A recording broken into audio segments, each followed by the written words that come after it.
I hit the gavel, everybody just keeps talking. The clerks will call the roll. Glenn Whitley, County Judge. Here. Royce C. Brooks, Commissioner Precinct 1. Present. Marty Van Ravensway, Commissioner Precinct 2. Here. Gary Fickus, Commissioner Precinct 3. Here. J.D. Johnson, Commissioner Precinct 4. Here. Constitutes a quorum. Sure is nice to have a full court. So second week here, and I really enjoy this. Our invocation this morning will be delivered by Pastor Darius Johnston from the Christ Church Assembly of God in Fort Worth. Welcome, and we are sorry for all of the problems that. My apologies, sir. After the invocation, please remain standing for the pledges. Thank you. Shall we bow? Heavenly Father, we thank you for the privilege to call you our Father and to recognize your control and your kingdom. I thank you for those who serve this city. And Lord, I speak your blessings and your favor upon them today. May you grant them wisdom in each decision that they make. And may we find a community that lives at peace and in harmony because of the wisdom that you grant unto men. I ask this today in the name of your Son, the Lord Jesus, and for your glory. Amen. I pledge allegiance to the flag of the United States of America and to the republic for which it stands, one nation, under God, indivisible, with liberty and justice for all. Honor the Texas flag. I pledge allegiance to thee, Texas, one state, under God, one and indivisible. Thank you, sir. Thank you very much. Thank you, sir.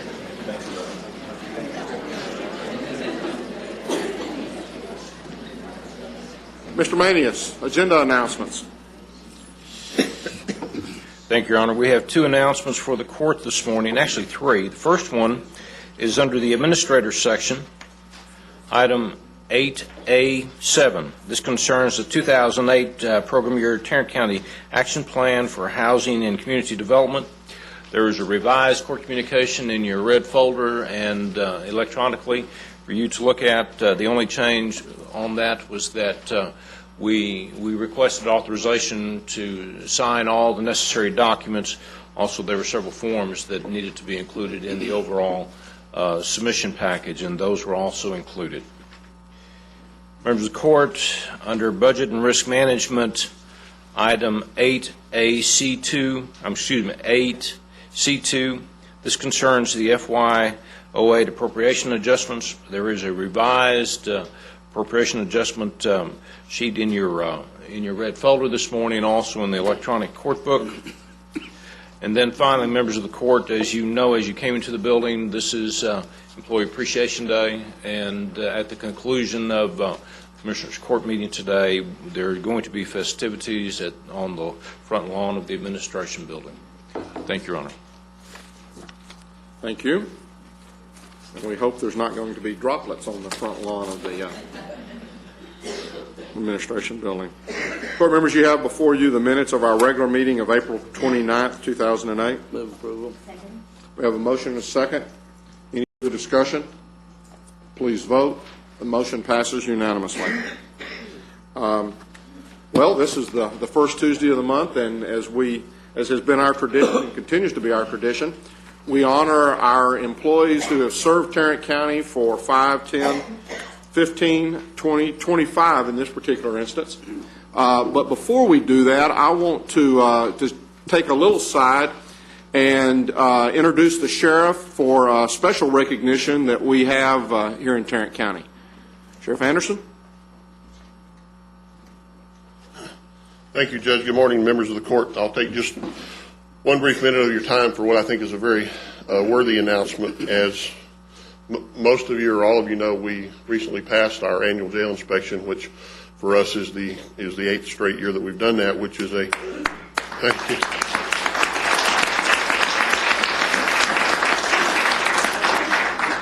As most of you know, no small accomplishment, but something that we gear up for every year and are quite proud of each year when we have that accomplishment. Judge Whitley sat in on the debriefing on when the jail commission was here. They were very complimentary of the job, and Obviously, people at the top get a lot of credit, but the people that do the work also need a lot of the credit. We wanted to make that recognition this morning. So if you're here from our jail staff, if you work on our jail staff, please stand and let us recognize you for the wonderful job that you do each and every day.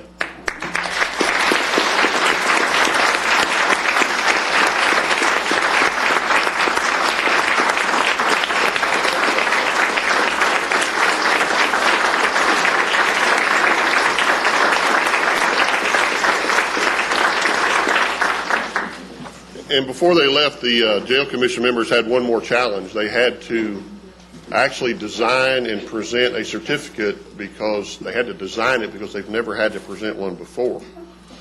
And I told them before they left, my sense tells me they will probably never have to present this particular certificate again. But in passing jail standards this year, our Executive Chief, Bob Knowles, for the 25th consecutive year, had a jail under his command pass Tarrant County Jail inspection. Now, we all know for that to happen, we had to steal him from that dark place that we brought him over to the light from. But nonetheless, for someone to command a jail for 25 straight years that not only meets but exceeds, and as you will hear from Judge Whitley, I'm sure, of what the Jail Commission said, doesn't meet but exceeds jail standards, is an accomplishment that has never before happened in the history of Texas jails. And as I believe, as I said, I don't believe it'll probably ever happen again. So it gives me great honor. I have now officially received the certificate of compliance from the Tarrant County Jail Standards and Jail Commission for our passage this year, and it's going to give me great pleasure to present it for the 25th time he's collecting one of these to Executive Chief Bob Knowles.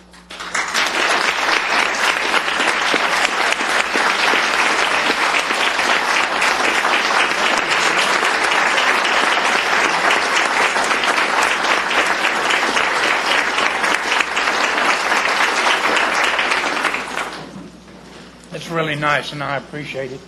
But I must say that none of this could be done without the support of an awful lot of people, including all of the jail staff here, all of our facilities people, the sheriff, and the commissioner's court, the budget office. Everybody in Tarrant County has been very supportive, and it makes my job a lot easier, and I appreciate it. Thank you.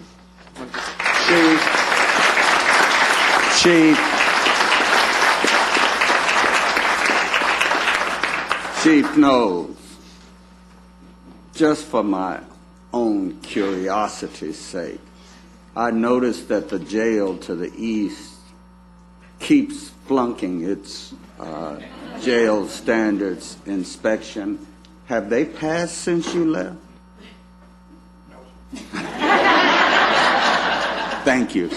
You know, let me just say, as Sheriff Anderson said, we had an opportunity to sit in. Jail Standards came over after the inspection and kind of went through what they had done, what they saw, and you know, again, this was the second year that I had a chance to participate in that, and they were very, very complimentary of our jail, the way it was kept, the shape that it was in, the work that not only the Sheriff's Department did, but also the facilities, and the fact that if there was any indication of any kind of a problem, facilities was right there, along with the folks in the Sheriff's Department to make sure that that problem was fixed.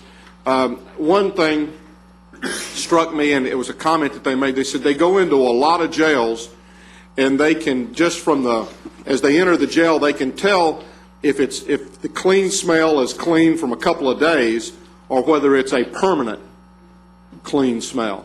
And their indication was that when they came to Tarrant County, it wasn't one of those temporary things. It wasn't one of those things where the jail, you know, that they knew they were coming, and so they worked real hard to get it all spick and span just for that particular inspection, but that it was something that stayed that way, and they really complimented our staff on the way the jail was kept, even in the discussion with the inmates, the respect and the way everybody kind of treated one another was another thing that they commented on, and it just, again, I think speaks overall to the way Tarrant County treats folks, and even in that kind of an environment, even in that kind of a setting, the employees of Tarrant County try to deal with individuals with respect and try to, to work through their process, do their jobs to the best of their abilities,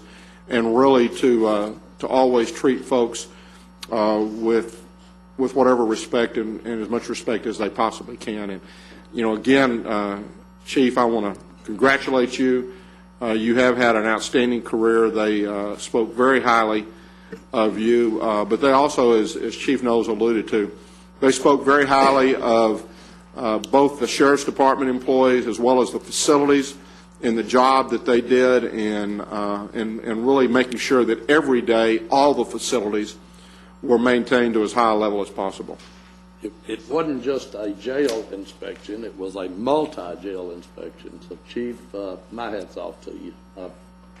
I've been in a lot of different facilities throughout the state, and I can tell you that you run an outstanding jail over there. So, all of your jails. So, thank you very much, you and the sheriff.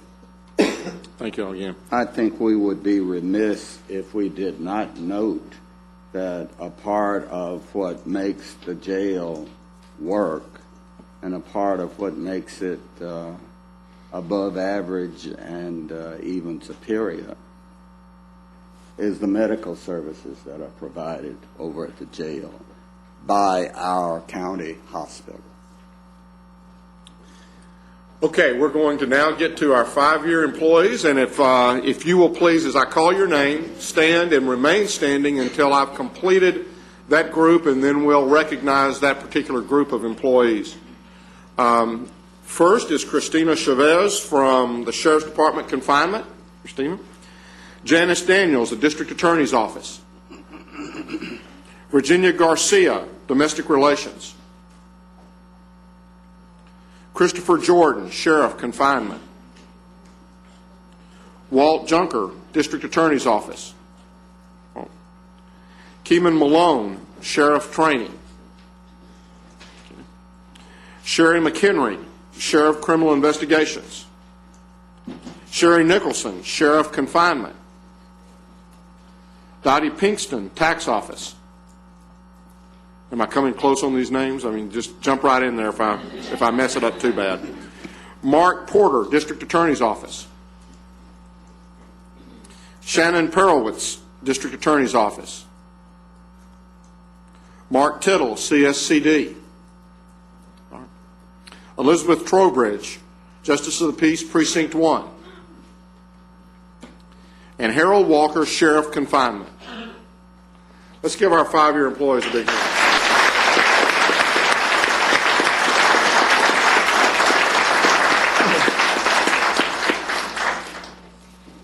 Our 10-year, y'all can be seated. And now we'll go with our 10-year employees. Bridget Brogdon, Sheriff, Booking. Cloris Gray, Sheriff, Booking. Robert Hooks, Sheriff, Confinement.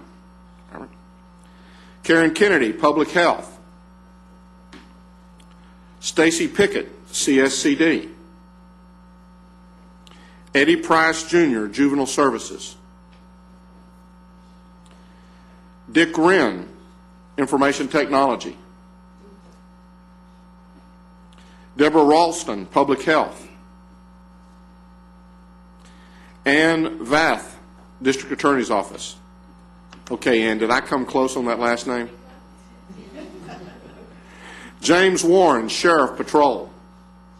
James. Rodney White, Public Health. These are our 10-year employees. Thank you very much.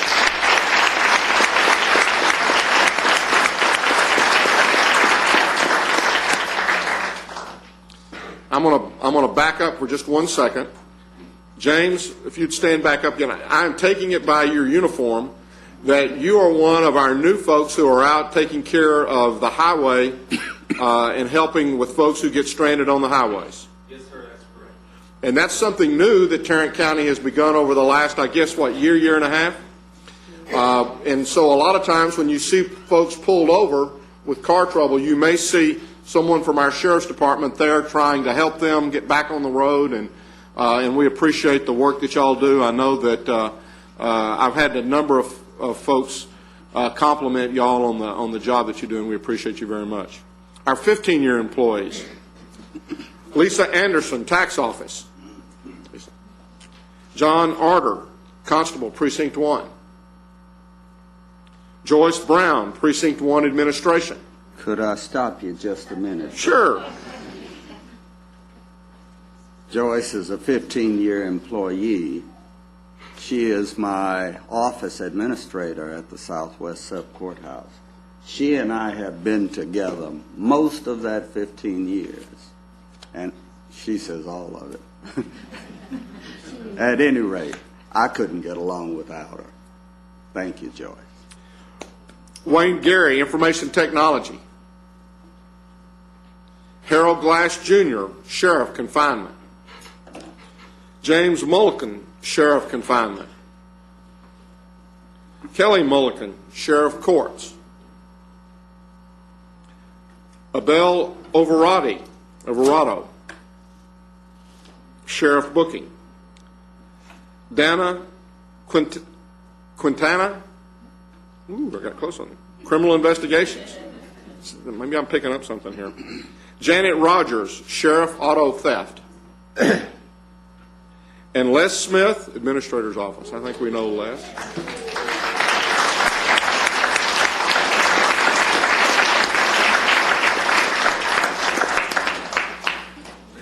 Now, again, as is the tradition, beginning with our 20-year employees, we ask them to, I give them a call and talk with them a little bit about their time with Tarrant County. So we spend a little bit more time with each one of them. And our first 20-year employee is Brian Kramer from Community Development. Brian started off actually in the Transportation Department in the right-of-way area in purchasing on a lot of the roads that we're now building. I think 1709, some of those roads were roads that you originally helped purchase the right-of-way on. Then he moved over to the Community Development and kind of in the home administrator area and as assistant director. What he likes most about Tarrant County, again, is something that we've heard before, that's the county family and really the things that he gets to do within the community, the fact that he gets to work with helping a lot of people, but at the same time he also gets to work with a lot of the different cities through work with the Mayor's Council, and I know how much they appreciate the work that y'all's department does for them as we go through each year. When I asked him if there was anything else, he said it's really been great to work for the county. Like so many, when he came, he really thought, well, I'll work here for a few years and then I'll move on. But he said it's been a great experience and one he wouldn't take for. So, Ryan, we appreciate very much the 20 years you've given us.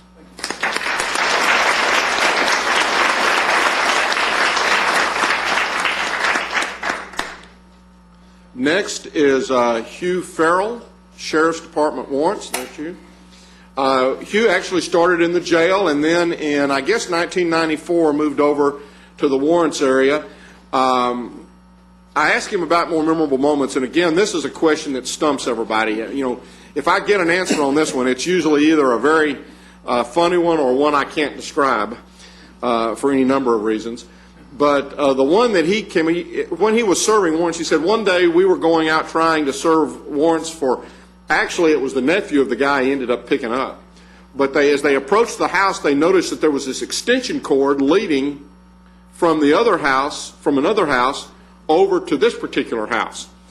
And they thought that was strange, and so as they knocked on the door and finally got someone to answer and went in, they found that this guy had an elaborate computer system working and had boxes upon boxes of $10 bills,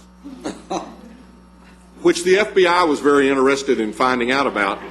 And come to find out, what had happened was the FBI had been looking for this guy for some time because he had been counterfeiting. And so, it's one of those strange things that you're out for one thing and you end up stumbling across another.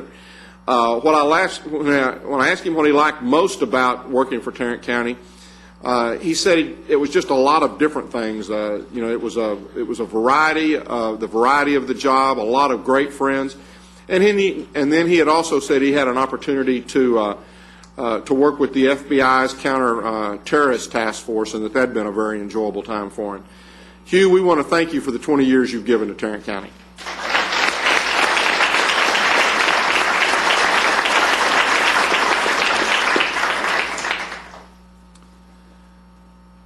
Next is Dreama Hall with the Public Health, Environmental Health Division. Welcome. Dreama started out in the public health area, started out as, I guess, a registered health inspector. She has a territory, I guess, that includes 7 school districts, 6 cities, and then during the summer she also has an opportunity to do pool inspections. When I asked her about Memorial, she said, as I think back, it's just gotten better and better over the years in working through public health and the way that the public health department operates. When I asked her what she liked most, she said that the job gives her the independence to go where she needs to go and to do what she thinks is best for her territory. And so she really enjoyed that type of independence in that particular regard. She also enjoys the benefits and then the staff that she works with. She said she's seen over the years many people kind of come and go over that last 20 years. She said she feels real good about the department and what goes on in that department, and really takes a pride in the fact that her job is protecting the public health, and that she has enjoyed very much doing that over the last 20 years. Now, I usually close by saying, well, I hope you'll be with us for another 20 years, at which point in time she says, no, I'm retiring at the end of this month. So we want to congratulate you and thank you for the 20 years you've given us, and we hope you'll enjoy retirement very, very much.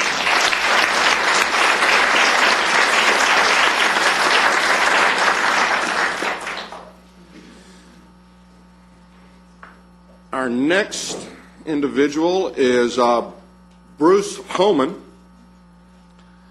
Bruce is in the information technology area and has been for the full 20 years. He actually started off as many of the folks in IT did, in the COBOL, I guess, programming area, and now he indicates that he gets to work with a lot of the newer projects, and he said something about GUI, and I think that's an IT term. I don't think it's a cooking term, but he works with a lot of the new programs that are in the GUI system. When I asked him about his more memorable moments, he said, he thought about it, as I said, most people kind of get stumped with this. He said, I remember one time when we were over in the administration building that the city of Fort Worth, I guess, had this robot that would, back when you had the items that were a little scary or you weren't sure what they were, you're afraid they might explode, you sent the robot out and the robot would pick them up and then take them someplace and dispose of them. And they said they remembered one day that they saw this robot, and they were all, that the robot had picked up something and was taking it to the, to the dumpster to dispose of, and they were all just peering out the windows watching this robot drop the thing, kick it a little bit, pick it back up, drop it again, pick it up. And they said, after we thought about that for a little while, we figured that might not have been the best thing for us to be doing. But it turned out that it wasn't, it wasn't a bomb or anything like that. But that was just one of the more memorable moments that he thinks back over and is glad that he can be thinking back over. When I asked him what he liked most, again, it was that everyone was so friendly and that it was like an extended family, that the things that he had an opportunity to do were varied and were not the same thing each day, and that he really, as a result of working for the county, that he had an opportunity to work with a lot of varied applications, and not just the financial side or one particular application or another, but really a lot of different things. He said he really enjoyed the people, and that the job had really had a very positive effect on his life. And so, Bruce, we really appreciate the 20 years you've given us, and we hope you'll give us many more. Thank you very much.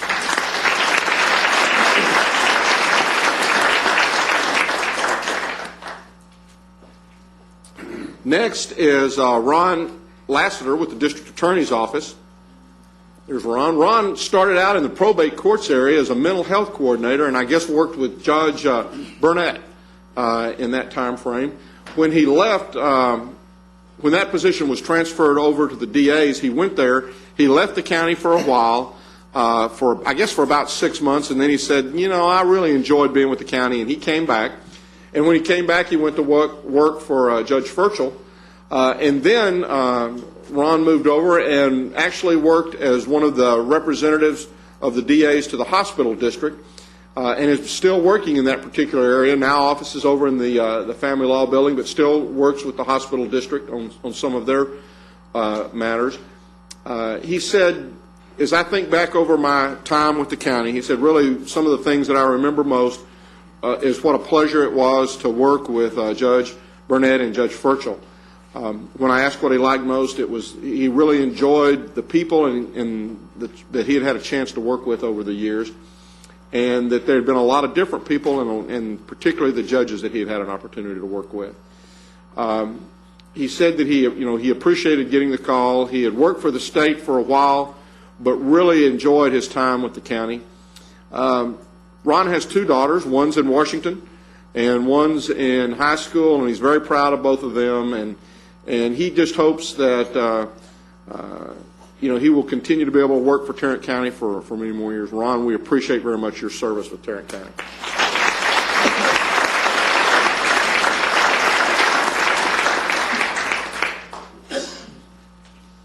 Next is Tim Pickle in the Sheriff's Warrants area.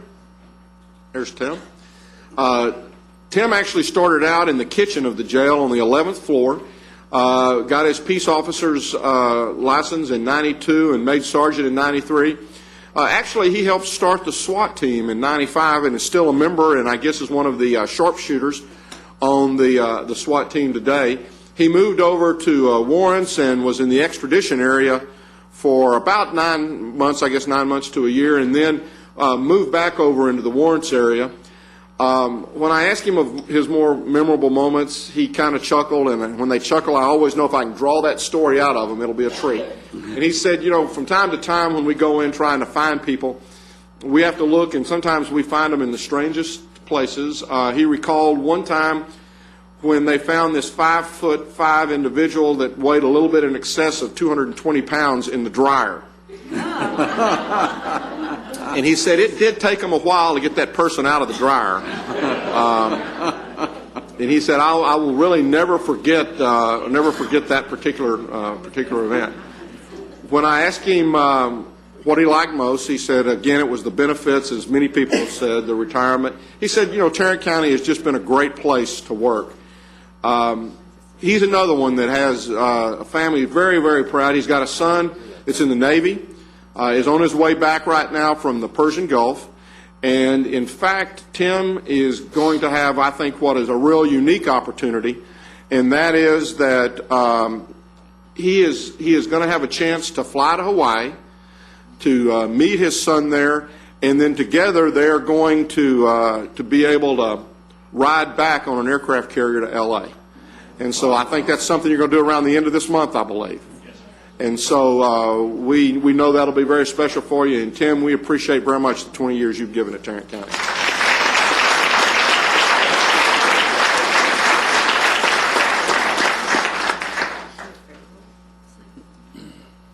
Next is Sarah Prado from the Auditor's Office.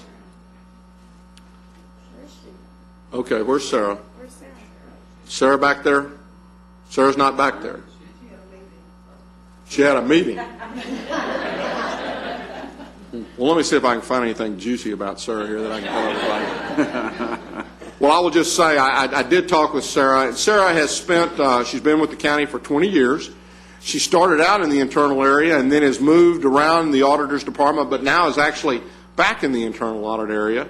Again, she's one of those that she said, as an internal audit, you get an opportunity to go around and visit other areas, various departments. And she said she's really made a lot of great relationships over the years and has really enjoyed and appreciated that point in being able to do that. She really enjoys going into other areas and being able to help and to talk with them and help other departments as an internal auditor. She says she's always learning something new, and it's always been very good from that standpoint. She said, it just doesn't seem like 20 years. She said maybe 10, but it just doesn't seem like 20 years with the county. Time has really gone by fast. So when you see Sarah, if you see Sarah today, tell her that we missed her. But we do want to congratulate her on her 20 years with Tarrant County.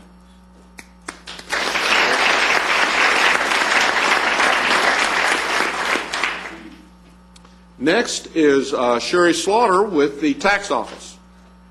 There's Sherry. Sherry has started in the tax department in the deeds records area, and I guess it was where they had the old cards and they explained really the deed history.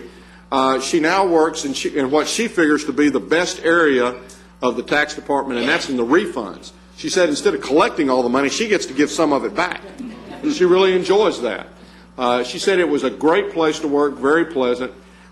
She really enjoys the detail of that particular area, working with the detail and the fact, again, that she gets to give money back as opposed to just collecting it.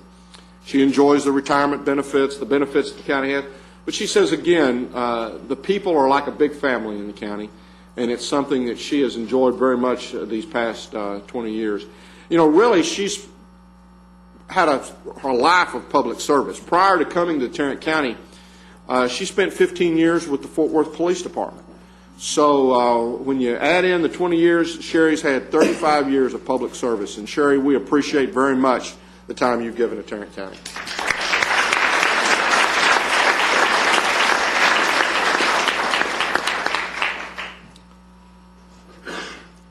Next is Bobby Samastrola from the county clerk's office. Bobby, did I come close on the? Smith. Pretty close. Smith. Smith-Strala. Just Smith. Just Smith. Bobby. Bobby. Yes, that works.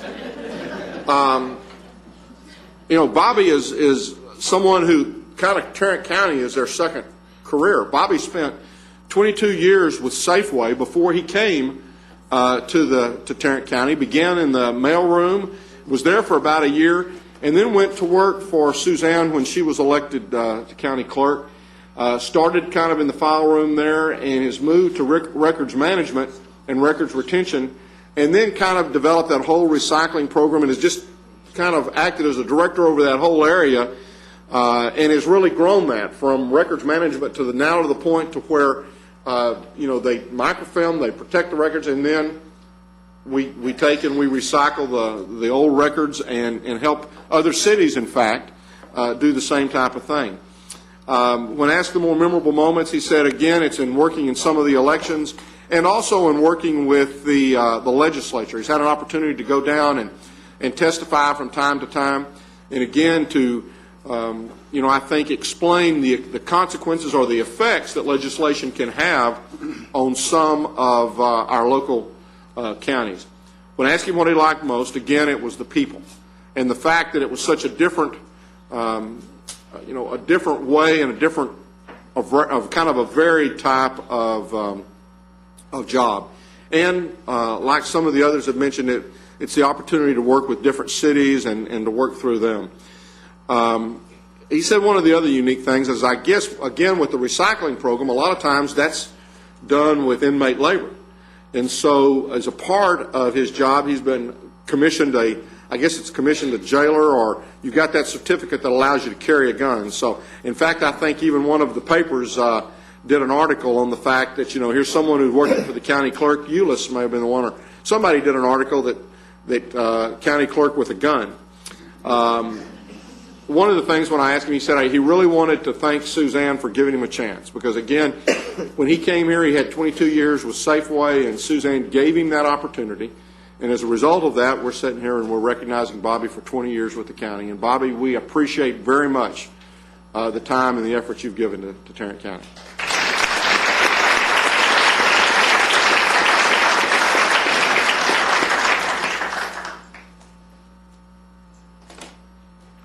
Next is Julie, here we go, Sapinto? Close? Saputo. We're still working on it. We're still working on it. Julia is with the county clerk's office and also served 20 years. Started off, I guess, in the criminal court area for the county clerk, and really inputting a lot of the traffic cases. She takes care of all the court costs and fines, and her office is located in, I guess, the lower level there of the Justice Center.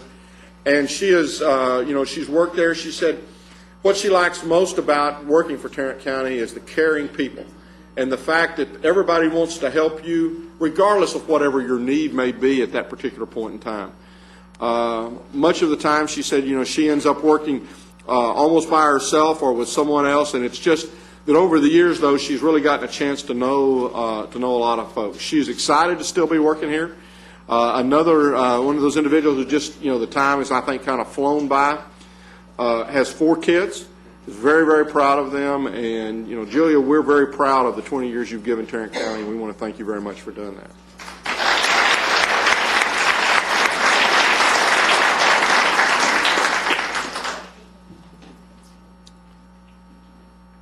Next is Lisa Woodard from JP Precinct 8.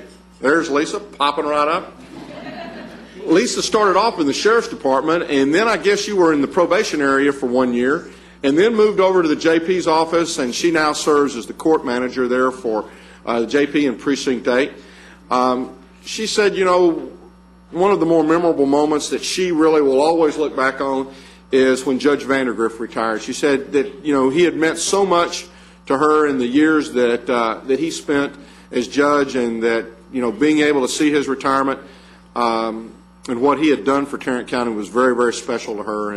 And we all we understand exactly where you're coming from in that regard, Lisa. She loves working for the county and for the benefits.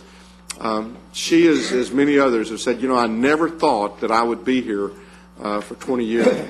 You must have started real young. Lisa, we appreciate very, very much the 20 years you've given to Tarrant County. We hope you'll give us a whole lot more years. Thank you.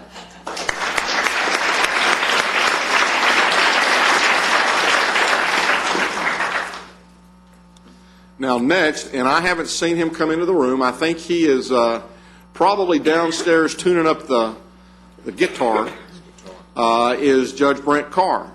And Judge Carr is celebrating 25 years. So Judge Carr actually started off in the DA's office, spent about 8.5 years there, and then was elected judge.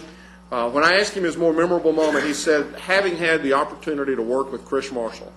And many of us in this room knew Chris and how unfortunate it was when he was killed in the courthouse shooting. Chris had been was just a fantastic mentor to him, and that he really, really missed Chris and what he was, what Chris meant for Tarrant County. He said he liked coming to work every day. It was just that every day was a great day. And he really enjoyed working for Tarrant County. He said he'd raised his family with the county, that the atmosphere and that the people he had had a chance to work for were great, and that he had a real sense of accomplishment. He said what Tarrant County seems to always do is to find a way to solve a problem, not to point your finger at somebody else and try to highlight a problem. That he was very thankful to have had an opportunity, and very thankful to Tim Curry for giving him the opportunity to work for Tarrant County. And I hear that again more and more and more of just what a great place this is to work with.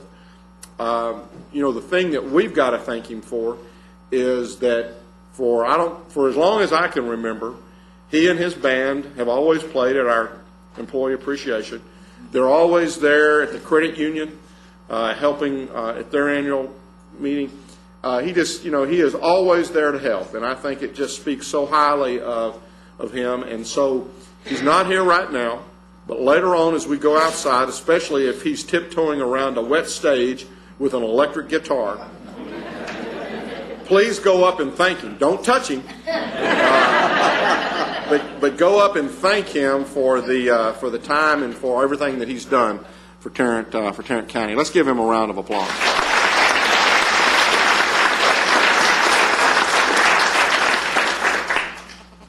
Next is Darlene Lockridge with the tax office.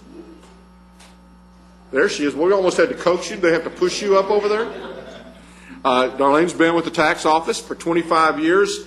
Started off there, has served under 3 tax assessor collectors, and said each one of them were very good to serve under. She works in the internal audit area. She said she just absolutely loves the people she's had a chance to work with.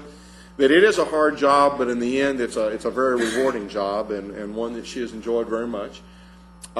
She has 3 children. When I get to anything else, that's where a lot of times the family comes up. She has 3 children. She has a daughter that's in the Army and is on her way back from Iraq right now, and so I know you're very thankful about that. She's been back. So she is back. That's right. I say that. I just need to read a little bit more and not read words into my sentence there. So she's back from Iraq. But she's very proud of her and for her service to her country. She is one of 13 children. She is number 11 among her 12 brothers and sisters. And she is one that likes to rename people. She said, after I've known people for a while, she says, I rename them. Okay, Mary Ann, are you here? Stand up. Mary Ann is Farrah. Sherry, she calls Sherry Bella. Where's Sherry? She's not here. Gail Johnson, Mabel Gay, stand up. So this is something that she enjoys doing, and I think everybody gets a big kick out of that. And it's again, it's family. It's being able to come to work, and in addition to doing a great job, having a great time as you're doing it. Darlene, we appreciate the 25 years you've given the county. She didn't tell you her nickname is Trouble. Thank you. I was going to ask.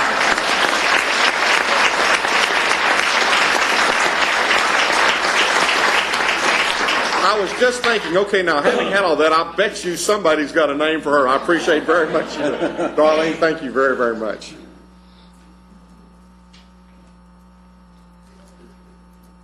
Okay, now come on up here. I was going to say, this is not one I want to miss on. Our next one is Danny Roberson. Danny. And in 25 years of purchasing, Danny and I talked about that, and he said it's Robertson. I told him, I said, I keep saying Roe because I have a gentleman in my Sunday school class that it's spelled the same way, except that he pronounces it a long O versus a short O.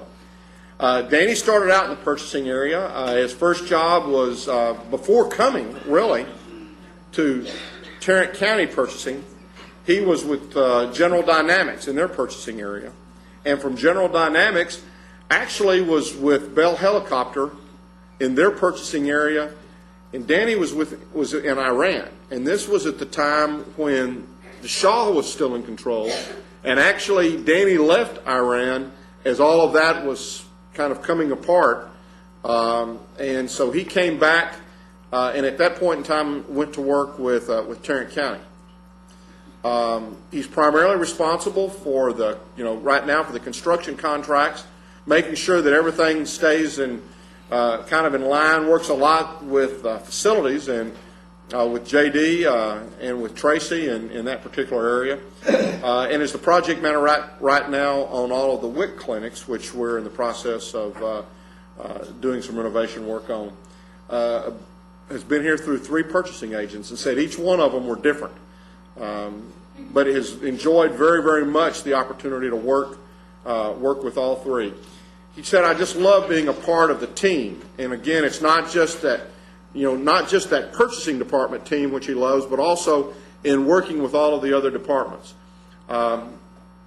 He countered that at the time that the tornado hit, he was actually out of the country. He and his wife were visiting Israel, and that he was concerned, but he was very glad to hear that the long-term contracts, those contracts which you don't ever think you may need, were there in place, and that as a result of that, things ran smoothly, or as smoothly as they could run in one of those types of settings. He also recounted just recently, again, as we prepare to renovate the west end of the courthouse, it's having an opportunity to go out to that granite quarry and see those folks digging that granite out of that quarry, the same quarry that the original stones were taken to build the old courthouse, to dig out stones and to prepare stones for the renovation of the west end of the old courthouse. He said what he enjoys most, and one of the things that he really takes very, very seriously, is that he goes about his job making sure that that the taxpayers of Tarrant County and the dollars that they supply us with are used well. Danny, you've been at that for 25 years. We appreciate the job that you do, and we hope you're with us for many years to come. Thank you.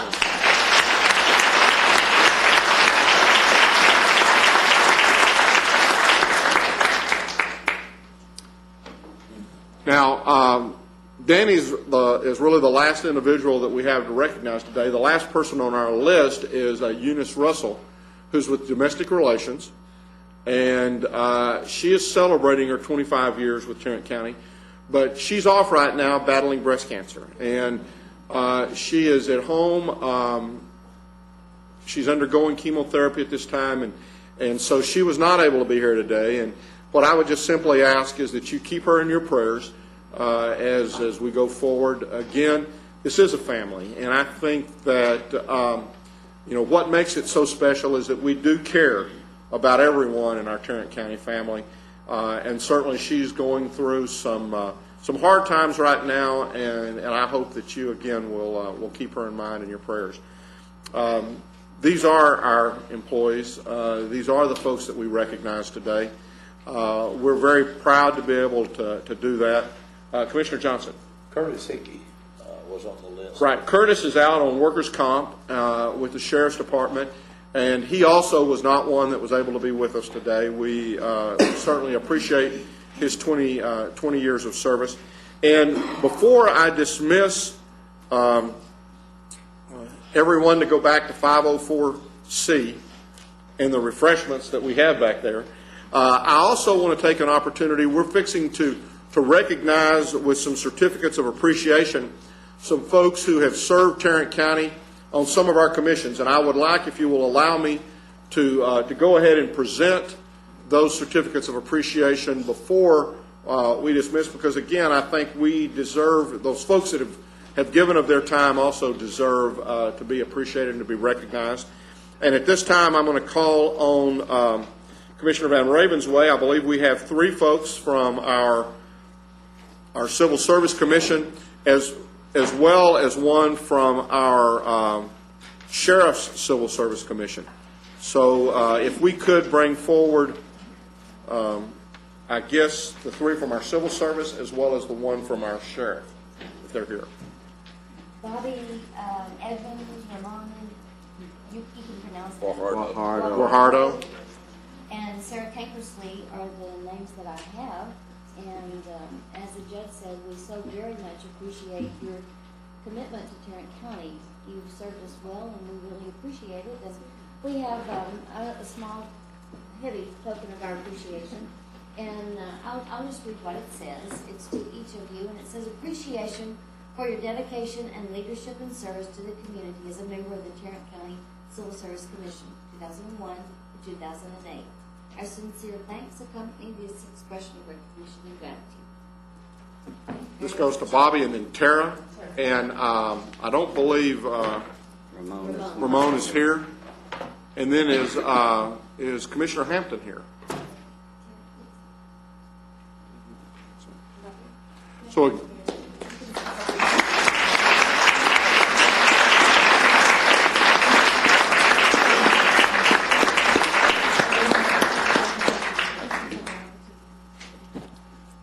I think that sometimes our special people who serve on our boards and commission just don't get enough recognition for what they do. They're volunteers, and there's a lot of time commitment to their jobs, and they just keep on doing it, and we just keep on thanking them. We do thank y'all very much.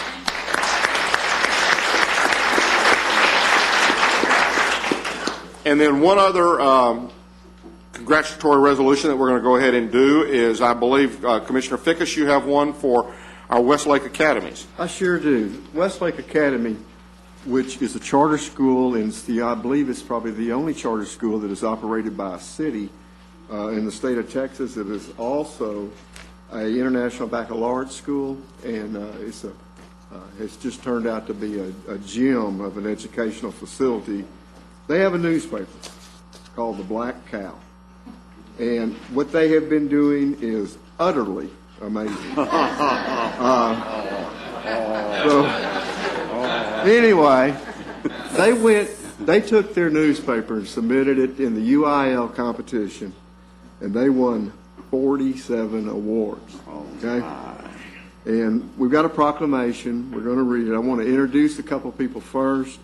And I'm going to introduce some adults, and then I'm going to introduce the editor, which is Taylor Jolasant, and I'll have her introduce some of the other students. But I want to introduce first Barbara Basuela. Is Barbara in this morning? Yes. Barbara came all the way, was it Argentina? Yes. and to start this school. And it's just remarkable, the job you have done, and we want to thank you. We also want to introduce the mayor of Westlake, Scott Bradley. Where's Scott? Right there. Scott, another week. Scott's retiring from being mayor. He's not running again, and has done a great job serving that community for, I guess you've been mayor, what, 15, 16 years? 14? 14. You were P&Z chairman for 60 before that, I think, or something like that. So Scott has really given his life to the city of Westlake. Their advisor, the Black Cal advisor, is Dave Lieber with the Fort Worth Star-Telegram. Dave, always good to see you, and thank you for being here today. And Jamie Ford is their general manager. Thank you, Jamie, for all the work you do. Let me read the proclamation, and then we'll all come down front, and we will let Taylor introduce the other students, and then we'll take a couple pictures real quick. Westlake Academies, the Black Cow. Whereas Westlake Academy is a 5-year-old public charter school with open enrollment that is one of only 5 schools in the nation offering an international baccalaureate program for grades kindergarten through high school. And whereas the school initiated its own student newspaper 3 years ago and named it the Black Cow in honor of the cows grazing on neighboring ranch land. And whereas is keeping with the newspaper's motto, #1 news source about your life. The students cover school and municipal government news for the town residents in their free time from home and send their stories in by email. And whereas the students' extracurricular work on behalf of their newspaper teaches them the guiding principles of fairness, accuracy, ethics, responsibility, and sound business judgment. Now, therefore, be it resolved that we, the Commissioners Court of Tarrant County, join with the students of Westlake Academy and the citizens of the town of Westlake in congratulating the members of the Black Cow staff on their outstanding achievements. So also, before we all together up front, there is a student, and it is Sarah Malik. Is Sarah here today? She's not here. Well, that's a shame. She won tops in the state for artwork, and this is high school. Sarah's a 7th grader. So, anyway. Approval of that. Sir, we need approval, and I'll make a motion. Second. We have a motion and a second. Any further discussion? Please vote. Motion passes unanimously. Would y'all come up first? There we go. Mr. Lieberman. We want to present you. Dave, come on up. Sir? I was just saying, Dave, come on up. We want to present you with this resolution from Tarrant County. And if you would like to, I'll hold it if you'd like to introduce your students. Why don't y'all come on up and face back that way? Y'all can come on up in here. And, Yeah, we can go around the back here. All people in the back. What's going on?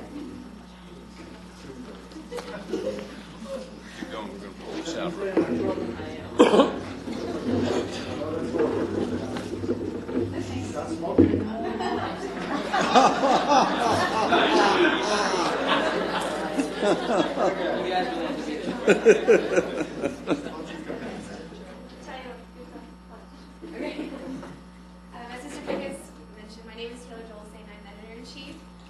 Here with me today is Brooke Autry, Riley Renkoff, Tyler Springer, Nick Ford, Cleo Klein, Margaret Liak, Anisha Chandra, Amin Sarazad, Corey Timmerman, and Alex Stack. Now, these students won top awards in the state, okay, for their music. You don't see any seniors, juniors.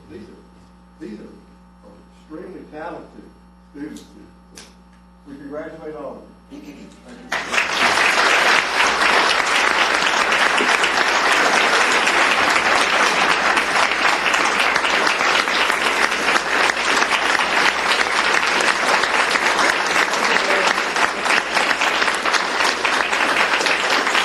Okay, now wait a minute. Y'all hold it because Commissioner Fickes kept moving his hands when y'all were trying to take pictures of him. So did y'all get a picture that y'all are satisfied with? You want to get them on in here a little bit more? Some of you shorter ones move around here in the middle. And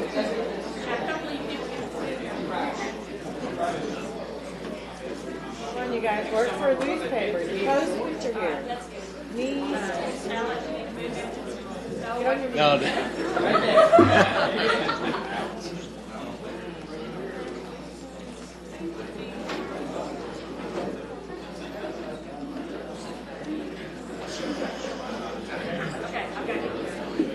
thank y'all and congratulations.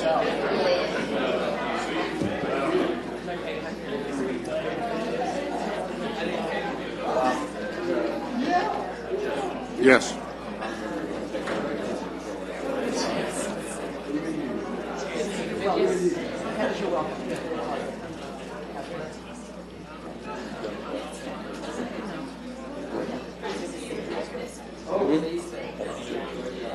Good choice.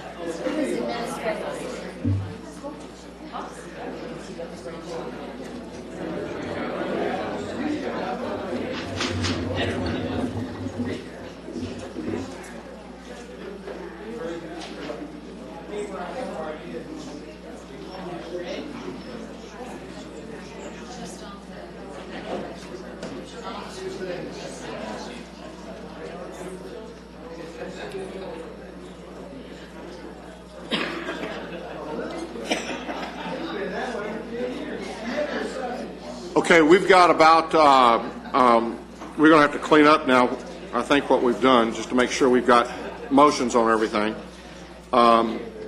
We have 3 proclamations, proclamations 6, B, C, and D, that I believe are for ratification only, and I'll move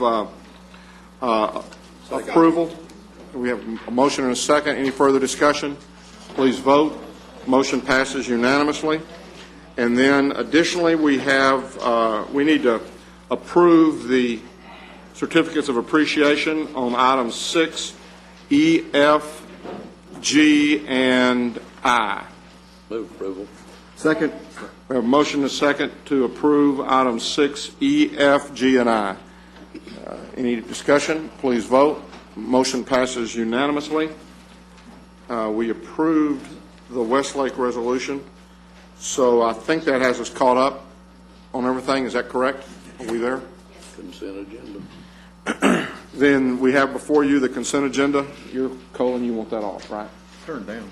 That's as low as it's going to go. Move approval. Second. I have a motion and a second to approve the consent agenda with the revisions to item 8A7 and 8C2. Any other discussion? Please vote. The motion passes unanimously. Mr. Manius. Thank you, Your Honor. Members of the court, on item A1, we are going to hold that particular item for 1 week. We need to make one correction on that document. If we could go to item number 2, members of the court, we're requesting that the court concur with the actions of the Hospital District Board of Managers and approve the purchase of real estate by the district. This is 8.76 acres. It's the St. Joe's Hospital property. Is it the hospital itself? Yes, it is. It is indeed. I move Our approval. complex? Yes, it is. And we get the mineral rights, right? No, we do We not. do not. We have exceptions where they can't drill there, right?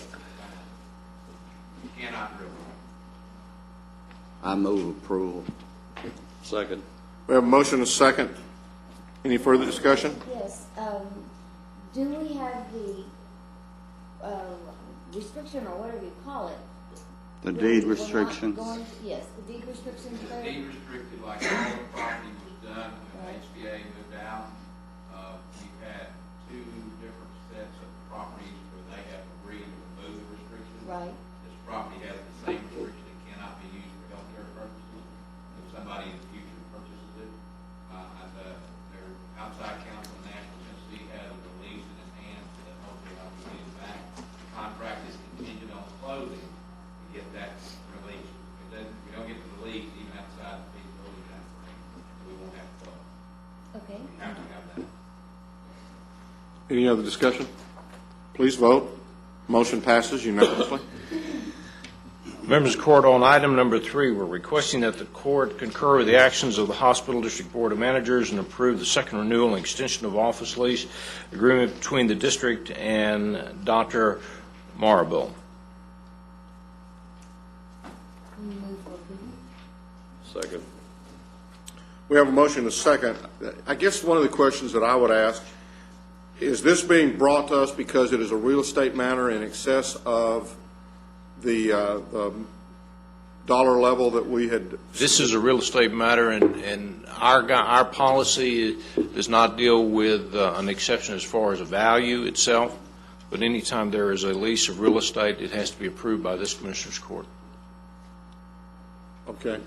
Is that what everybody? Right. Okay. Well, with your question though, is this an Well, unusual amount?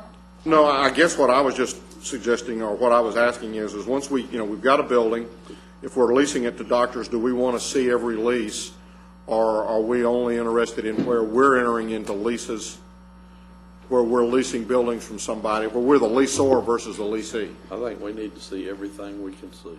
Agree with that. Okay. We have a motion and a second. Any further discussion? Please vote. Motion passes unanimously. Members of the court, on item number 4, we're requesting that the Commissioner's Court concur with the actions of the Hospital District Board of Managers and approve an extension of an office lease agreement between the district and Vintage Investments.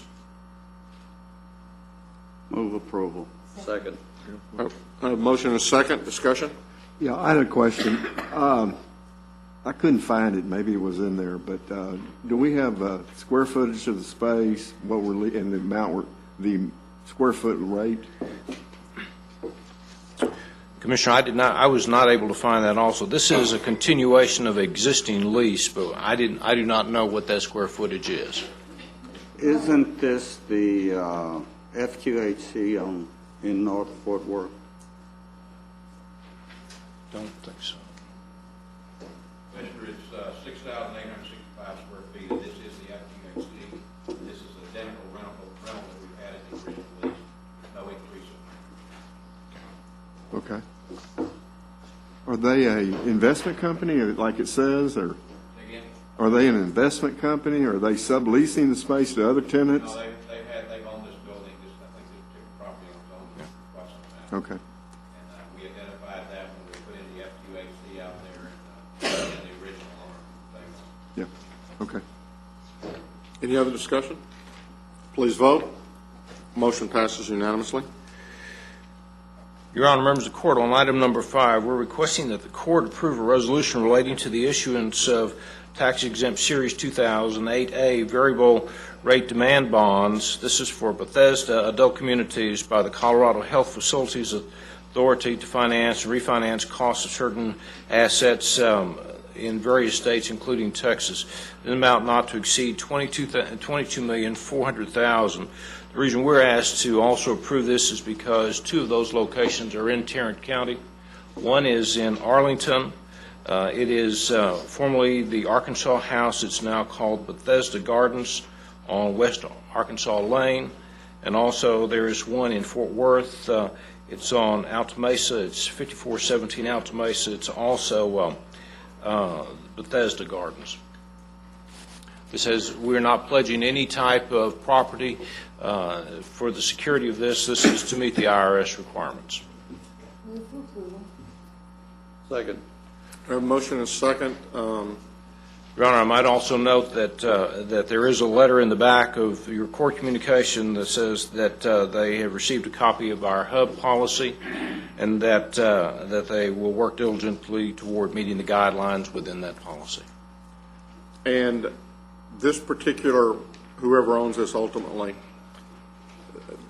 this is one of these things where, again, if we had detected this within HCA at one point in time came to us and asked us for a tax-exempt deal like this.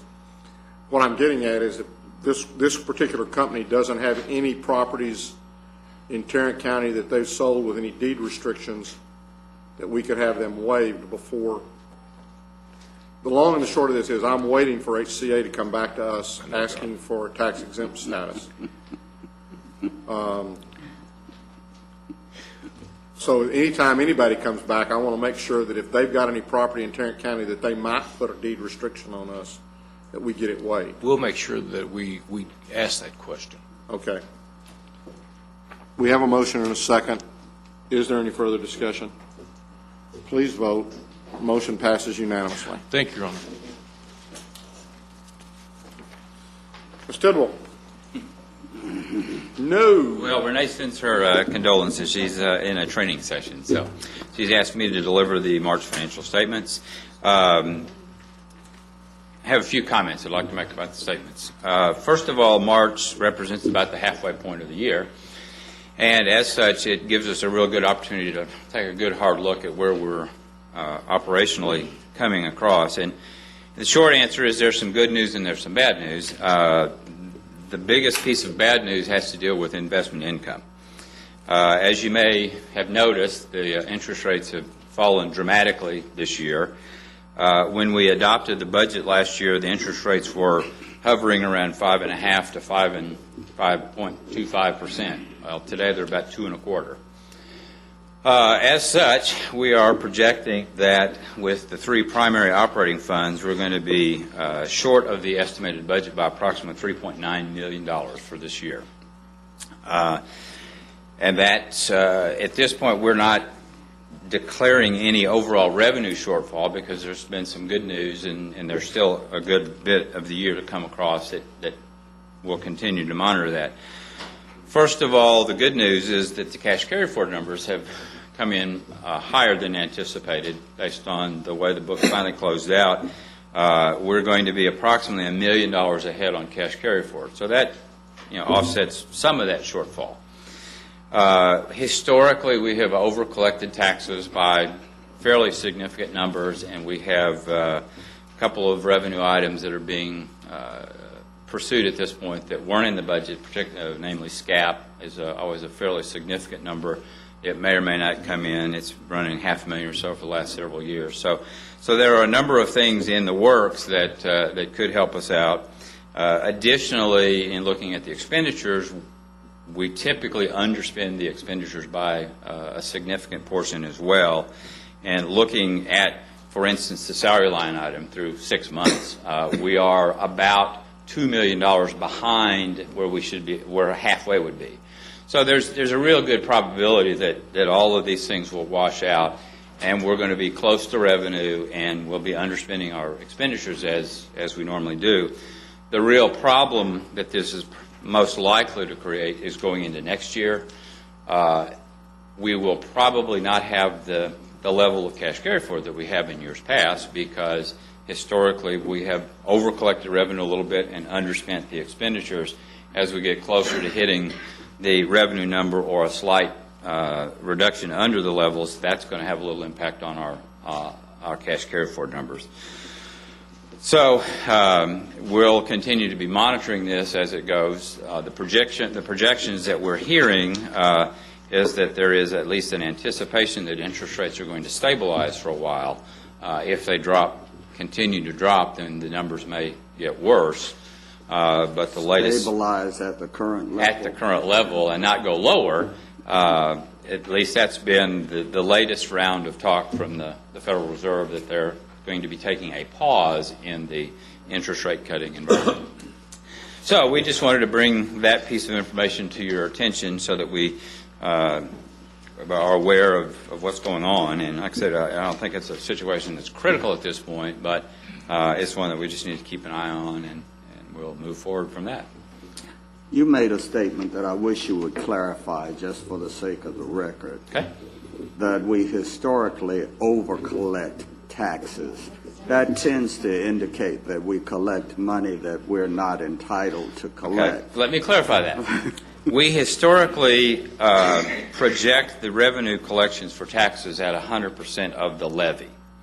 And what happens is that with the delinquency collections, we collect penalty and interest. And so the sum of all of the collections from all years that we still have taxes that are being collected back into the 30s. So there are we will typically receive more than 100% of the levy of the current year which And is more than we had projected. more than we had projected, because that 100% of the current year levy will collect, say, 95% of that, and then we'll collect many, many years of previous year's taxes that will come in. And they have historically run, in total, more than 100% of the current levy. So that's from a cash flow standpoint, we're projecting more than 100, or we project 100% of the current levy, but we traditionally will collect in excess of that amount. Thank you. Yes. Do you budget 100%? Yes. Okay. So you, okay. But we budget 100% of the current property tax value levy. We do not budget anything specifically for the Delinquencies. and interest earnings. So therefore, we look at it as a whole instead of trying to say, okay, we're going to get 98% of this and we're going to get delinquent, penalty, and interest. We just look at the current levy at 100%, and historically we know we're going to hit that number relatively close and usually marginally over. Okay. And on them, $200 million of marginally over can go a long way to helping offset some of that difference. So, Move approval to receive and file the financial statement. Second. I have a motion and a second to receive and file. Any questions? thank you very much. Motion passes unanimously. Thank you. Debbie? Ms. Snyder?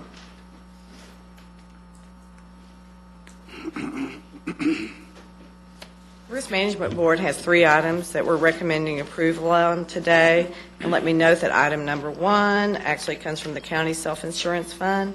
The second item, of which has 2 parts, actually comes from the county clerk's errors and omissions fund. But we are recommending the approval. Move approval. Second.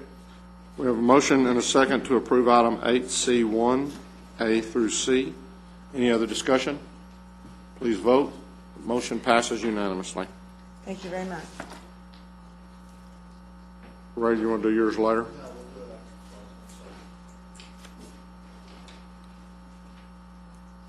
Ms. Glenn?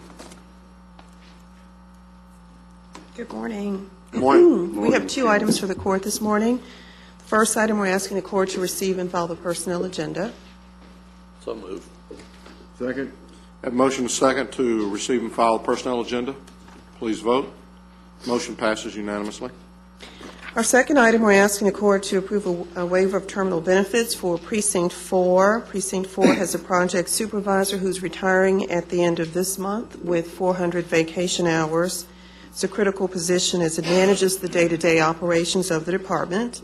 The fiscal impact of this request is a little bit more than $13,600 to the general fund. And the department is asking that the waiver be approved effective the last day of this month. Move approval. Second. We have a motion and a second. Would it be to the general or would it be road and bridge? It's Road and Bridge. It's Road and Bridge. Road and Bridge. We have a motion and a second. Any further discussion? Please vote. Motion passes unanimously. Thank you. Purchasing. Mr. Beecham. Your Honor, other members of the court, we have just one item for your consideration this morning. That is a bid award recommendation for bid number 2008-088. It's our annual contract for automotive and light truck transmission repair. Recommendation will be to award on a per unit price basis, selecting as our primary vendor Eagle Transmission, our secondary vendor Multi-State Transmission. Move approval. We have a motion and a second. Any further discussion? Please vote. Motion passes unanimously. Thank you. Thank you, Jack. Commissioner Brooks. Mr. Reich, are we good? Move approval of the interlocal agreements between Tarrant County and the city of Fort Worth, Roman numeral, whatever it is, K1, A, and B. The Forest Hill. Forest Hill. Sorry. Second. We have a motion and a second to approve items 8K, 1A, and B. Any other discussion? Please vote. Motion passes unanimously. Appointments.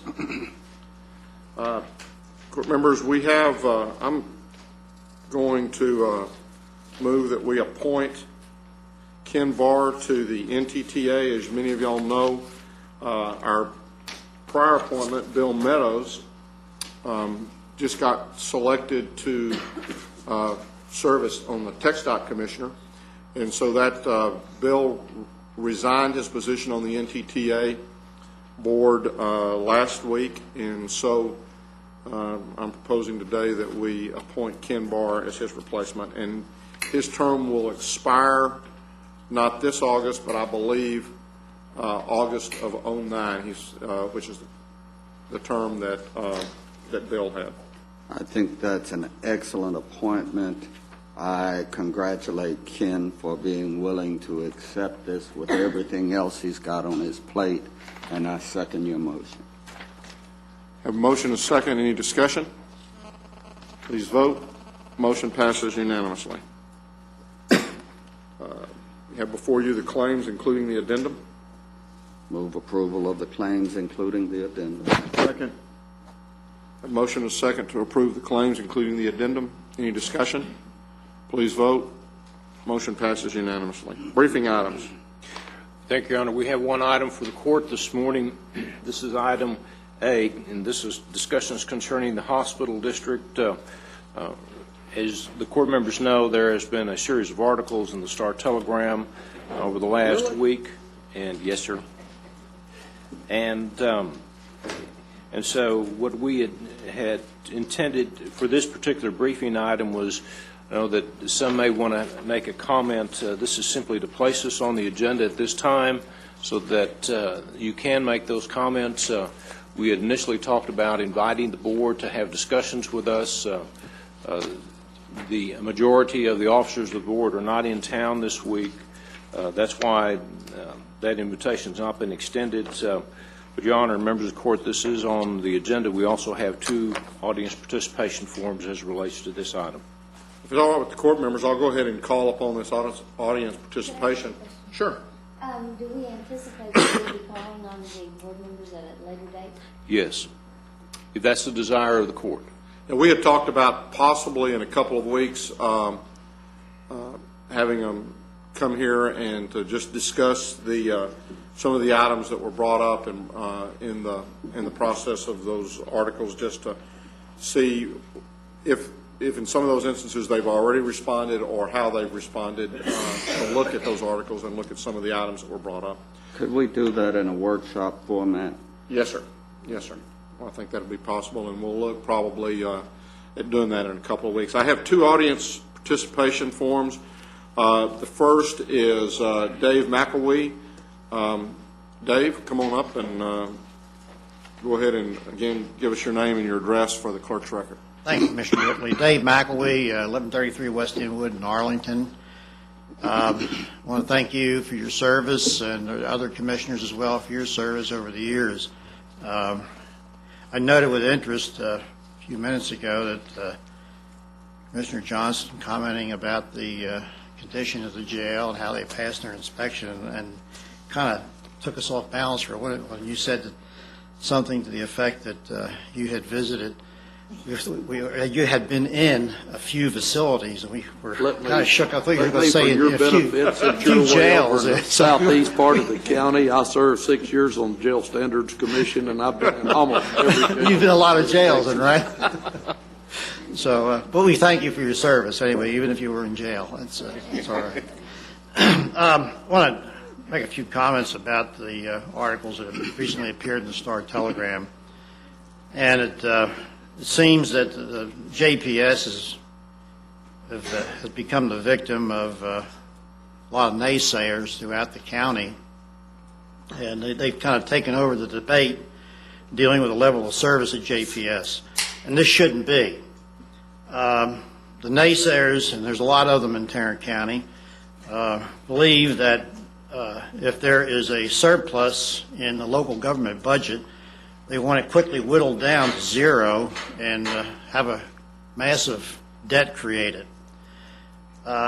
Many cities in Tarrant County operate on this notion, or this approach. To have a surplus or a cushion is oftentimes viewed as an evil thing. Unfortunately, some members of the media have chosen to ignore the impact of illegals on the system at JPS and to join the ranks of the naysayers. Yesterday on C-SPAN, Representative Henry Waxman's House Committee, the federal level, was talking about the role of public hospitals. A very interesting discussion, because in the course of that discussion, they talked about surge capabilities of public hospitals and the need for surge.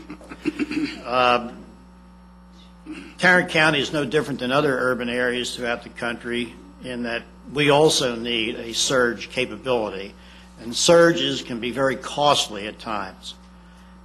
We've been blessed in this area to have never have experienced what is sometimes referred to as the big one, such as Katrina, some of the massive hurricanes they've had in Florida and elsewhere. We had a tornado, but comparatively speaking, Tarrant County in this area has never really been hit with the big one, not like the one we had when it was in Dallas back in the 50s. If that day should ever occur, JPS costs for operations would soar. I've had some relatives a few years ago that were involved in an auto accident out here on 820, and one of them was a patient in John Peter Smith at the ER, was given little chance of survival, but the treatment delivered at JPS ER saved her life. She went on to finish college and acquire a master's degree in physical therapy. And what I saw at that hospital was, I consider it to be superb. I've gone through the hospital a couple of times and agreed that there are flaws. There's flaws in any large institution. I'm retired military and I'm a retired educator, and Lord knows that they've had a lot of criticism made of them over the years. And any large institution is going to have problems. But I think that the media has come down unwarrantedly heavy on JPS. I thank Mr. Killey, who will be up here in a few moments. He's on our TARGS committee to keep up with JPS. He's done a magnificent job with keeping up and keeping on top of what's been going on at the various meetings held by the directors.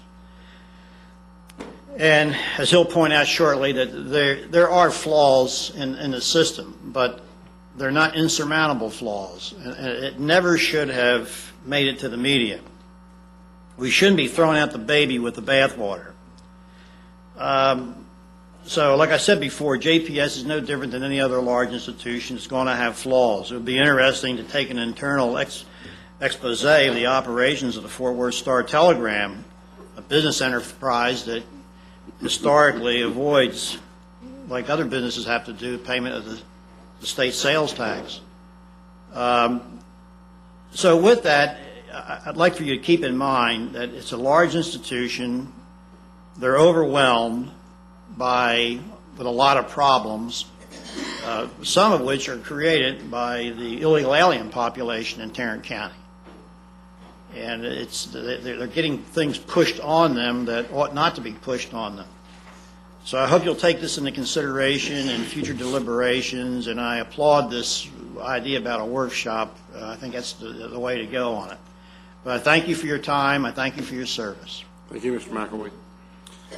The next individual is Dennis Keeley from Arlington, I believe. So go ahead and again give us your name. Good morning, Commissioners. My name is Dennis Keeley. I live at 1614 Oakwood Lane in Arlington. I am here also to talk about JPS and all the good work that the JPS has done for the citizens of Tarrant County. Tarrant County Hospital District CEO Dave Cicero recently lost his job of almost 7 years because he had been doing exactly what he was asked to do, and that was to operate JPS Health Network within the budget and guidelines set each year by hospital board and county commissioners. I have attended nearly every JPS meeting for the last 2 years and have never witnessed JPS senior management reject any request or appeal related to judicious care of their core clients, the qualifying less fortunate legal citizens of the county. Because JPS board and management's efforts, The level of core client outreach and service has continually increased during that period, and carrying property tax owners have been given more in quality of service than the funds they collected. A recent series of Star Telegram articles included data from JPS Commission report. In other words, JPS asked a company to produce a report requesting what was good and what was bad about JPS, and it contained damaging and less stellar hospital performance in certain areas. The fact that the report was commissioned by JPS seemed to be lost in the rush by writers to conjure up a bleak and uncaring enterprise, which JPS definitely is not. No one can disagree that many of the acceptable activities were noted in the report, which addressed an operation of 4,000 employees and $700 million a year yearly budget. Many could also come to the conclusion that similar disparaging activities surely could be found at other operations of similar size and scope. This type of stuff will happen, and there's a bumper sticker that emphasizes that. I think I've seen that. The JPS board and management have been aggressively approached in the past to deviate from taxpayer-empowered charter and provide non-emergency service to certain residents and illegal aliens which have not met certain criteria. Doing so would then and will now put county elected officials and taxpayers in dire peril. JPS Health Network is currently a $700 million a year operation, partially funded by just $245 million in county property taxes, a small portion of their budget. Adding additional uncharted burden surely could negatively impact property taxpayer liability. Basically, what I'm saying is be very careful, because this thing could go south very quickly. You know, at a burn rate of $1.8 million a day, it doesn't take long to burn up $100 million. Thank you. Thank you, sir. Again, court members, we've got the session, but if there's any comments that you want to make at this point in time. I'd like to make a comment or two, if I might. First of all, let me say to Misters McElwee and Killey that I find myself in a rather uncomfortable position in that I agree with most of what you said today. And that's something that's unaccustomed for me. JPS is a great hospital.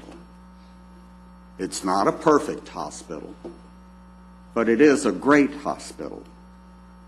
It's filled with great doctors, great nurses, great support staff, and even great administrators, though they are all less than perfect too. There are some problems at JPS. A lot of them have been addressed. A lot of those that were pointed out by the Star Telegram have been addressed or will be addressed when the new patient pavilion is opened later this month. The issues of overcrowding and outdated equipment and all those other things. That's why the new patient pavilion was built in the first place.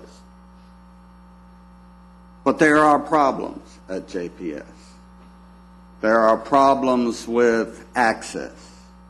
I know we've appointed a committee to look at those problems, but while the committee is deliberating, the problems of access continue. The Board of Managers and the administration has done much to improve access. They have raised the eligibility criteria. They have built new community health centers throughout Tarrant County.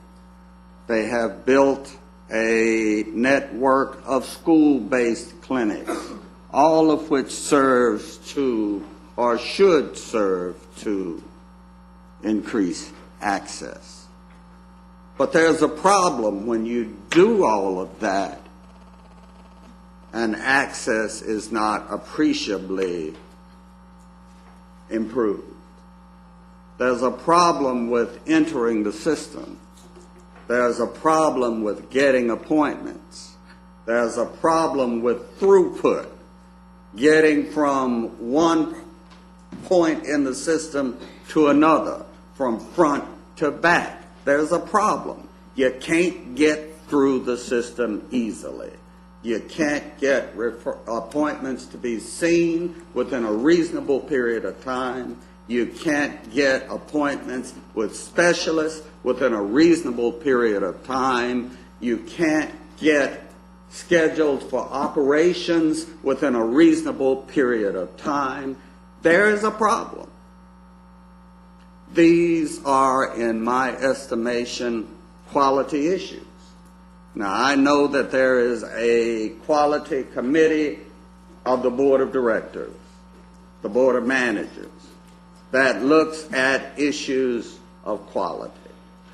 But it seems to me that they look at quality from a position of hindsight rather than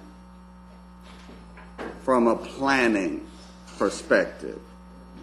It seems to me that what you measure in a system is what actually gets done. If you don't measure wait times, then they don't get improved. If you don't have a policy regarding how quickly someone ought to be able to get an appointment, then it does not get measured, no one's accountable for it, and it does not get improved. JPS needs a set of standards that we can measure their improvement of quality by, that we can measure improvements of access by. We need to know where we're going, how we're going to get there, and whether in fact we have gotten there.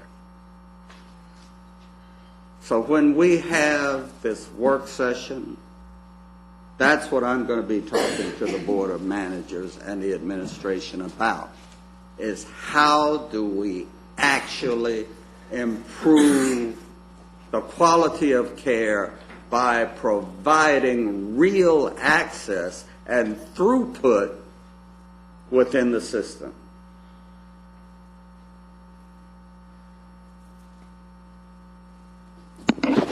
I guess that's all for now, more later.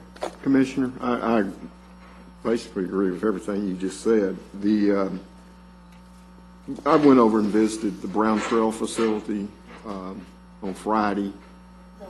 Our Brown Trail facility, JPS's clinic in Bedford and Hurst, and city runs, the city limits runs right through the middle of it, I think. So part of it's in Hurst, part of it's in Bedford. So anyway, we met with the administrator and talked to some staff people. He was having a meeting yesterday with his entire staff at lunch. We went back yesterday and met with them and basically left the message that you're our heroes, guys. We support you. We don't agree with everything that was said in the newspapers.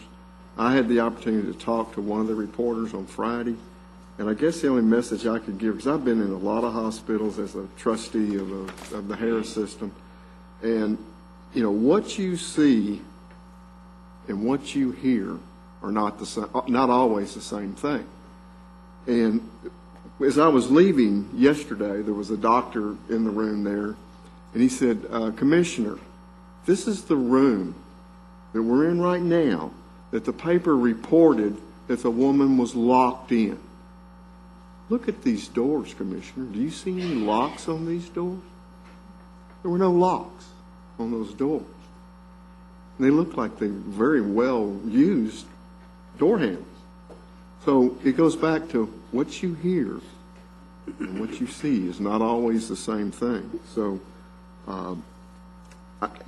obviously, there are some concerns that can obviously be worked out, and I think we need to do that. In working with the Board of Managers, I've said it before, I'll say it now, that's the hardest working group of hospital administrators you'll find anywhere in the state of Texas. I mean, they put in a lot of time and a lot of dedication. I don't see how some of them can afford to do it, but they do.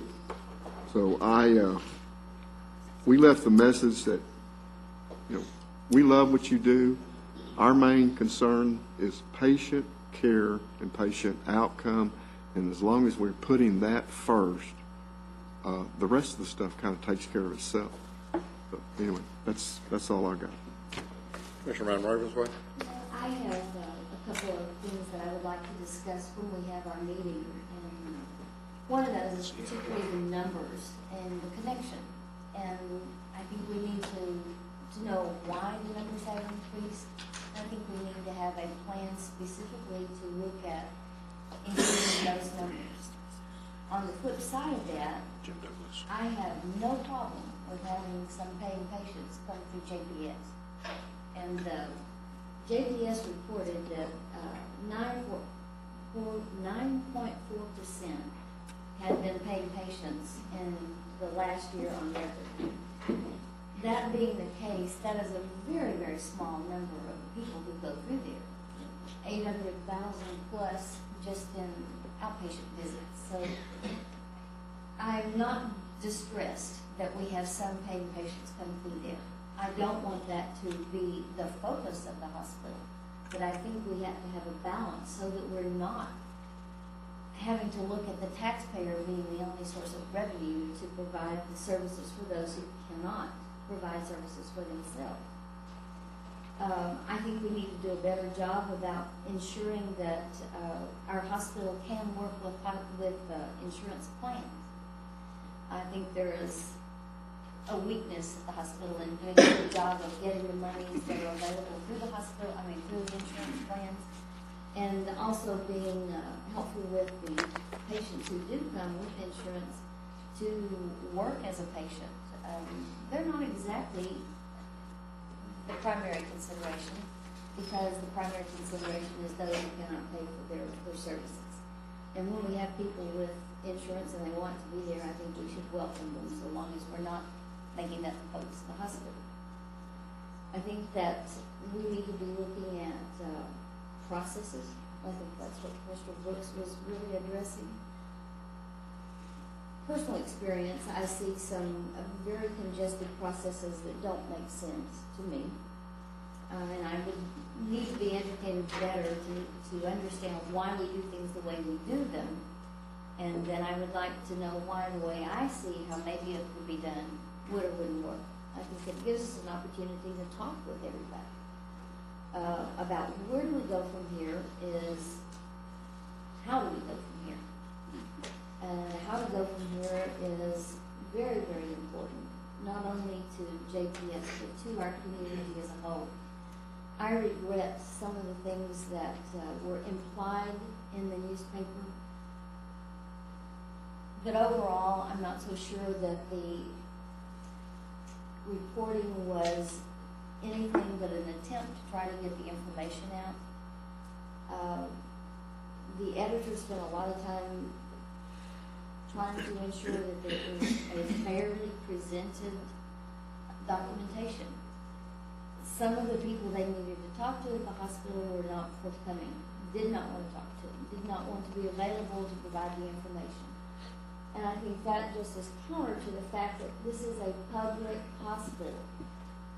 And a public hospital, it belongs to the taxpayers. The taxpayers have the right to know what goes on.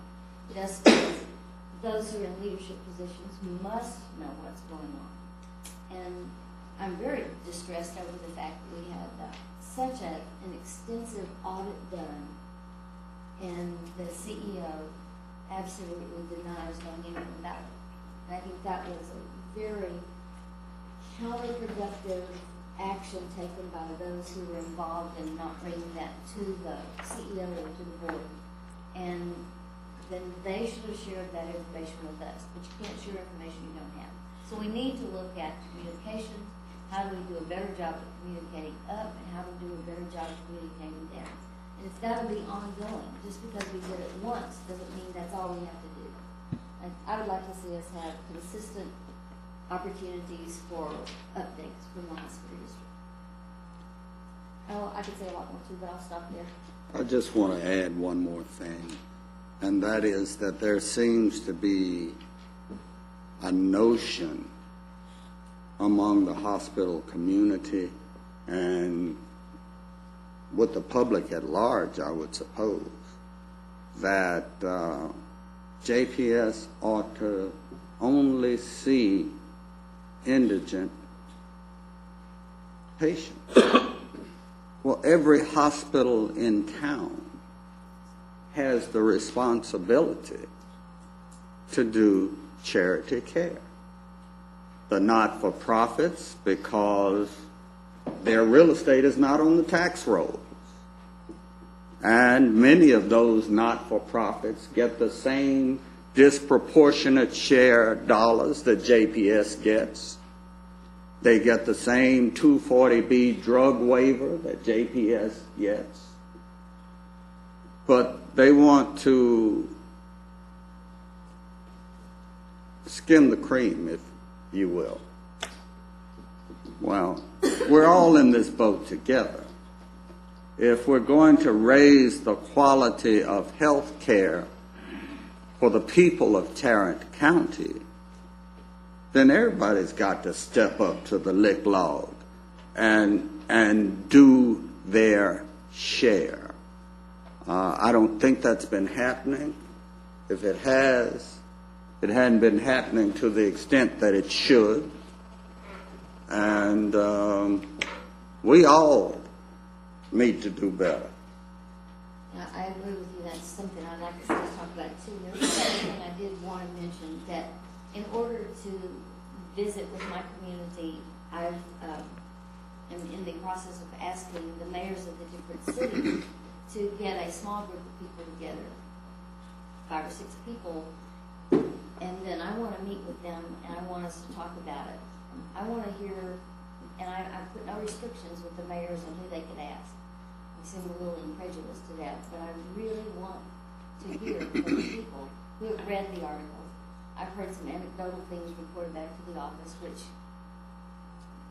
are amazing and hopefully not too truthful. Hopefully it's just hearsay, and you know how the game when we were kids, you tell somebody something, by the time it goes around the room, it's completely distorted. So I think we've been, unfortunately, the recipients of some of that kind of anecdotal comments. I look forward to the opportunity to move forward and to work together, and I believe that JPS is one of the crown jewels in our community, and we just have to make it work more efficiently and effectively and eliminate error, if possible, and eliminate inefficiency throughout the system. Well, I have a comment or two. First, I want to say I'm not taking any reports necessarily from the Star-Telegram, and I don't just. I have attended very few of the board meetings. I have staff at all the board meetings, but I spent many days in that hospital as a patient, so I have some knowledge of that hospital, and I want to tell you that a lot of the information that we read in the Star-Telegram that people would think that they're fantasizing are real. There are problems in that hospital, but before I get into that, I want to say that we have some of the greatest staff people there in our nurses and doctors and the people that support them. That's the reason I use that hospital, and I have 2 insurances. So I do believe in the hospital, but I think it was definitely time for some change at the top. There are some procedures out there that are not going according to my liking, and I have personal knowledge of what is happening out there at the hospital. So I think it was well time for the board to make some changes, and I'm glad to see that happen. I just want them to continue. Let's improve that hospital district for all the people of this county. It's good enough for me and my family, but it can be improved. There are a lot of things, and the report, I don't think for a minute, quite frankly, that a person in the CEO position has not seen, heard, or read part or all of that report. I have read the report. I've read the entire report, and I can tell you, the report wasn't something that the Star-Telegram did. It was something that some experts did for our hospital district, and there are some real problems in our procedures out there that need to be addressed. So we can say all the good things and bad things we want to, but it's time now for all of us to roll up our sleeves with the board of directors we have out there, and let's get these things that aren't working right corrected and move down the road to get a better facility in this county. Thank you all. And I would just echo the fact that I do think it's time for us to move forward, and we must remain focused on providing the quality of care which I know that facility has continued and will provide in the future. Anything else, Mr. Manius? Not at this time, Your Honor. The Commissioners Court will now recess the open session and proceed to closed session to discuss items exempted under sections 551.071, 072, 074, 076, and 087 of the Texas Government Code.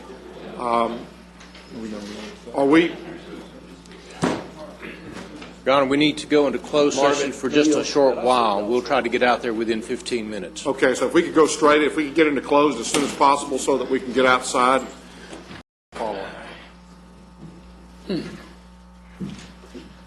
All right, under the DA's office, our only item, D1, requesting authorization for the county judge to sign the letter agreement between us and D. Kelly's law firm and establish a $15,000 amount not to exceed.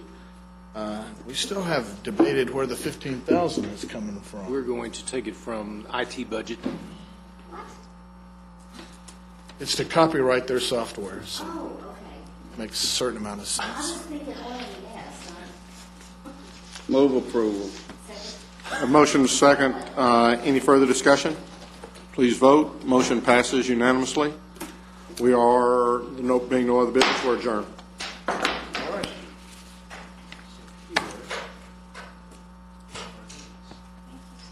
They're not signed by Mr. Bertel or his little band of followers.